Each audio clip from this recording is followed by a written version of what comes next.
তরিকায় নামাজ পড়ে না। কিছু কইবেন কিনা আপনারা? এত আসতে বলতে হবে? অথচ তাকবীরে তাহরিমা হতে শুরু করে একদম সালাম ফিরানো পর্যন্ত প্রতিটি আফাল এবং প্রতিটি আকওয়াল আমরা আমাদের নবীর তরিকায় করতেছি। যখন তার তরিকায়, নবীর তরিকায় আমরা পড়ছি প্রতিটা আফাল আকওয়াল। বলেন আলহামদুলিল্লাহ। আলহামদুলিল্লাহ। আরে একটা হাদিসের লম্বা হাদিস, একটা হাদিসের মধ্যেই তো অধিকাংশ আমার নামাজটা চলে আসছে। আর যে অংশটা আসেনি, যে অংশগুলো আসেনি, এই অংশগুলো বিভিন্ন হাদিস থেকে সংগ্রহ করতে হবে। এটাই তো নামাজ। এইটা নিয়ে এত বেড়াগিরি দেখার কি আছে? এমন ভাবসাব হইতেছে মনে হয় বাংলাদেশে মানুষ নাকি নামাজে শিখে নাই। লক্ষ লক্ষ আলেম ওলামা, মসজিদ, মাদ্রাসা, হাজার হাজার কোটি টাকা এর ইনভেস্ট করা হচ্ছে মাদ্রাসা, মসজিদ, আলেম ওলামাদের সবাই মিলে এই পর্যন্ত নামাজটাই নাকি শিখতে পারে নাই। কি পাগলের কথাবার্তা চিন্তা। অথচ এটা তো 9, 10 দলিল ভিত্তিক নামাজ শিখা শেষ। মক্তবে তো প্র্যাকটিক্যাল নামাজ শিক্ষাই যাইছে ছোটবেলায়। কি বলেন ঠিক না? মক্তবে হুজুর কইছে যে এমন করে আল্লাহু আকবার করো, রুকু করে, সেজদা করে, সালাম ফিরানো পর্যন্ত প্র্যাকটিক্যাল নামাজ শেষ। আর দলিল ভিত্তিক নামাজ শিখার জন্য কোনো কামেল ক্লাসে যেতে হচ্ছে না, ফাজেল আলেমে যেতে হচ্ছে না। আপনি 19 দলিল ভিত্তিক নামাজ শিখা শেষ। একটা একটা করে প্রত্যেকটা আফাল আকওয়াল বোঝাতে গেলে সময় দরকার। আমি যেতে চাই না, যেহেতু শীতলাই দরবারের মাহফিল, আপনারা সোনাগান দরবারের ব্যাপারে সবাই জানেন এবং আস্থা বিষয় আছে যে এটা কোরআন সুন্নাহ দরবার। সুতরাং এখানে এত কথা বলতে হবে না, শুধু অন্তর বলতে চাই। যদি সোনাগান দরবারের প্রতি আস্থা বিশ্বাস থাকে, শুধু অন্তর বিশ্বাস রাখবেন যে তাকবীরে তাহরিমা থেকে শুরু করে একদম সালাম ফেরানো পর্যন্ত প্রতিটা আফাল ও আকওয়াল আমরা আমাদের নবীর তরিকায় করতেছি। কি বলেন ঠিক কিনা? তার তরিকায় করতেছি। সুতরাং বিভ্রান্ত হওয়া, বিপদগামী হওয়ার কোনো প্রয়োজন নেই। বিশেষ করে যুবক, সন্ধ্যাবেলায় যদি আসতে পারতাম, সেই 10টায় যদি আসতে পারতাম, আমার মনে হয় এই এলাকার যুবকদেরকে আমি পেতাম, তাদের সামনে আমি কিছু কথা বলতে পারতাম। আজকে বিশেষ করে যুবকদের সামনে এই কথাগুলো বেশি দরকার। কারণ যুবকরা বিভ্রান্ত হয়, বিপদগামী হয়। কারণ এই সমস্ত কথাবার্তাগুলো প্রচার করা হচ্ছে ফেসবুক এবং ইউটিউবের মাধ্যমে। কিসের মাধ্যমে? 2 মিনিট 3 মিনিটের একটা বক্তব্য কাইটটা ছেড়ে দিয়েছে। এই বক্তব্যগুলো 2-3 মিনিটের কাটা কাটা বক্তব্য শুনে দেখা যাচ্ছে যে অনেক যুবক কি হতেছে? বিভ্রান্ত, বিপদগামী হচ্ছে, অযথা অপরাধ। এবং এইগুলোতে এমন প্রচার করা হয় যুবকদেরকে যে খবরদার,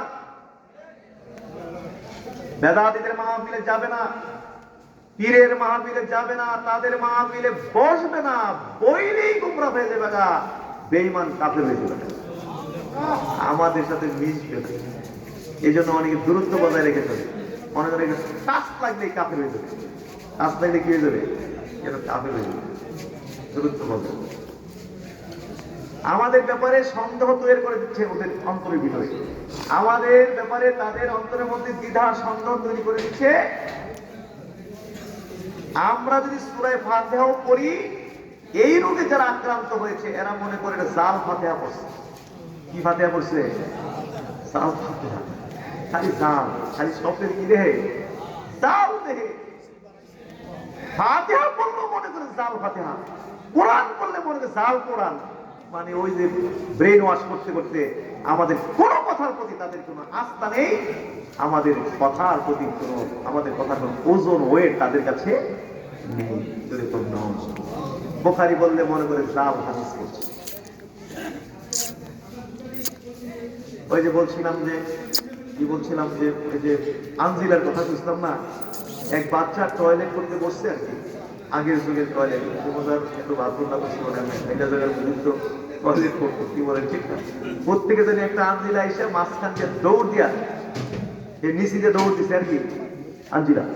এইটা তো আনজিলাকে লাভটা উঠে হয়ে যায়, পিছনের দিকে তাকায় আনজিলা দেহে না, আনজিলাকে জল করে, কিন্তু হে আর দেহে না, কি জল করে দেখে এর মনের ভিতরে সন্দেহ ঢুকছে যে কিরে আনজিলাটা গেল কই? ডাইনে দেখে দেখলাম না, দেখলাম না, জঙ্গলে দেখে দেখলাম না, তাই গেল কই? যা অবশ্যই পেটের ভিতরে করে ঢুকছে। কই ঢুকছে? পেটের ভিতরে। চিল্লা চিল্লি, বাপ মা সবাই দৌড়ে আসছে। ব্যাপার কি? চিল্লাই কেন? ছয় পেটের ভিতরে আঞ্জিলা ঢুকছে, আরে কি কস আঞ্জিলা আবার পেটে ঢুকে কেমনে, কয় না আনালে গেল কই, চিল্লা চিল্লি কেমন পরে ডাক্তারের কাছে নিয়ে গেছে। ডাক্তার ভাবসাব দেখা বুঝতে পারছে যে আসলে তার পেটে ঢুকে না আঞ্জিলা, এই আঞ্জিলা পেট কেটে বের করা যাবে না, হ্যাঁ ওষুধপত্র দিয়ে আঞ্জিলা বের করা যাবে না, কারণ আঞ্জিলা তো মূলত পেটে ঢুকে নাই, তার মনের ভিতরে তো বলছে কাজ করবেন আঞ্জিলা বের করতে হলে পেট কেটে বের করা যাবে না, ওষুধপত্র দিয়ে বের করা যাবে না, কাজ না। আবার যদি টয়লেটে বসে আগে একটা আঞ্জিলা ধরে রেখে দিয়ে চুপচাপ বরাবর করে ছেড়ে দিলে এটা দৌড়তে চাইলে আর খালি দেহে যে জঙ্গলে দেখতেছে গা, তখন সে ভাববে যে এই মাত্র পেটের ভিতর থেকে আঞ্জিলাটা কি। বাংলার লক্ষ লক্ষ যুবকের অন্তরে পীর মাশাইখদের ব্যাপারে আমাদের ব্যাপারে আঞ্জিলা ঢুকাই দিছে। আমরা ফাতিহা পড়লো এরা মনে করে জাল ফাতিহা পড়ছে, বুখারী পড়লো মনে করে জাল হাদিস পড়ছে। আল্লাহ মাফ করুন, জোরে বলুন নাউজুবিল্লাহ, আরো জোরে বলুন নাউজুবিল্লাহ। সংক্ষেপ কথা এটাই যে আস্থা বিশ্বাস রাখবেন, তকবীরে তাহরিমা আমাদের সালাম ফিরান করতে প্রতিটা আফালা পর আমরা কার তরিকা করতেছি, নবীর তরিকা। তাইলে আমার কথা শেষ, কয় ওয়াক্ত নামাজ পড়বো, আরো জোরে আল্লাহ আমাদের সবাইকে তৌফিক দান করবো না, আমিন। কারণ নামাজটা 100% ঠিক করে ফেলতে হবে, বুঝতে পেরেছি? এটা ঠিক হয়ে গেলে গা বাকি আমলে ত্রুটি থাকলেও পার হয়ে যাবে। কারণ কিয়ামতের মাঠে সবার আগে কোন আমলের হিসাব না হবে, নামাজ। অতএব যে ব্যক্তি নামাজ হিসাবে ঠিকভাবে দিতে পারবে ফাকাত আফলাহ ওয়া আনজাহা, সে সফল হয়ে গেল, মুক্তি পেয়ে গেল। এক্সামিনার যেমন খাতা কাটে, হ্যাঁ যে পরীক্ষা দিয়েছে তার প্রশ্নের উত্তরগুলো প্রথম দিকের এক দুইটা প্রশ্নের উত্তর যদি সুন্দর হয়ে যায়, হ্যাঁ এক্সামের মনটা যদি ভালো হয়ে যায়, পরে আর এত গভীরে গিয়ে দেখে না, মনে করে প্রথম যখন ভালো লিখছে পরের গুলো কি ভালোই লিখবে, ওইখানে হয়তো বানান গুলি আর দেখে না, ওই ছাপ ছাপ করে খালি টান দিতে থাকে। আর প্রথমে যেই হারে নাম্বার দিছে সেই হারে নাম্বার দিয়া তার গোল্ডেন এ প্লাস দিয়া নাই। আর প্রথমে যদি কাটা বানান কাটা লেখা সুন্দর না একটা দুইটা যে কোনো ব্যস্ত লেগে গেছে গা, মেজাজটা একটু খারাপ হয়েছে খাতাটা দেখা এক্সামিনারে, পরে ভালো লিখলেও আর ভালো নাম্বার দেয় না। এই জন্য প্রথমটা ভালো হতো, নামাজের হিসাব দিতে হবে প্রথমে। এটা ভালো হয়ে গেলে নামাজ যদি ঠিক হয়ে যায়, রোজা হজ যাকাত সহ আরো দুটো আমল বলবে যে এই দিকে ঠিক হয়ে থাকবে, যা চলে যাও জান্নাতে চলে যায় অন্য সময়। আর যদি এই জায়গায় আটকে যায়, এই জন্য আমাদেরকে নামাজটা হেফাজত করতে হবে। আল্লাহ বলছেন ওয়াল্লাযীনা হুম আলা সালাওয়াতিহিম ইউহাফিজুন, যারা নামাজ হেফাজতকারী হবে উলাইকা হুমুল ওয়ারিসুন, তারা উত্তরসূরি হবে।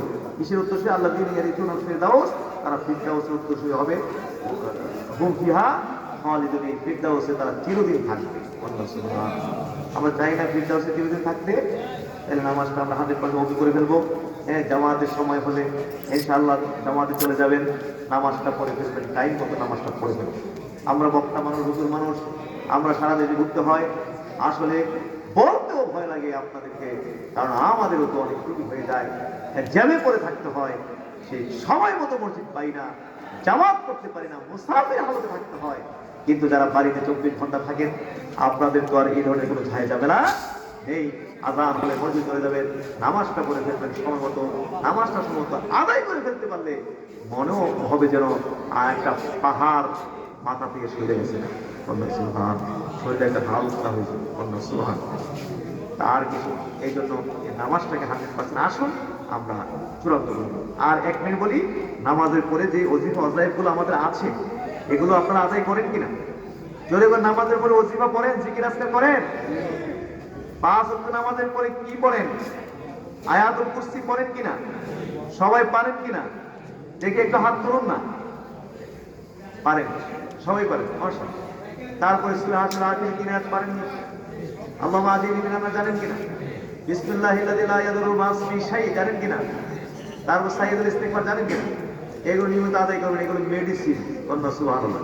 এগুলোর মধ্যে ওষুধ খালি ওজিফা না, এগুলো দুনিয়া আখিরাতের কল্যাণের মেডিসিন আছে এর ভিতরে, সুবহানাল্লাহ। হ্যাঁ, অনেক মেডিসিন, সেটা যাচ্ছি না। তাইলে এই ওজিফাগুলো নিয়মিত আদায় করবেন, জিকির আজকার করবেন। দরবারে মাসিক মাহফিলগুলো হয়, এছাড়াও বাংলাদেশ তালিমের মাধ্যমে আমাদের টার্গেট হলো এই সারা বাংলাদেশে প্রত্যেকটি গ্রামে গ্রামে জিকিরের মাহফিল প্রতিষ্ঠা করা, এবং বিশেষ করে ব্রাহ্মণপাড়া উপজেলার সভাপতি সাহেব এখানে আছেন, আমাদের জনাব আমিরুল ইসলাম সাহেব এবং জয়দুল হোসেন সাহেব সেক্রেটারি আছেন।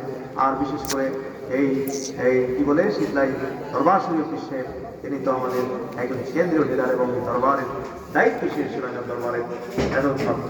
সুতরাং সবাই মিলে আমি চাই এই ব্রাহ্মণ পাড়াও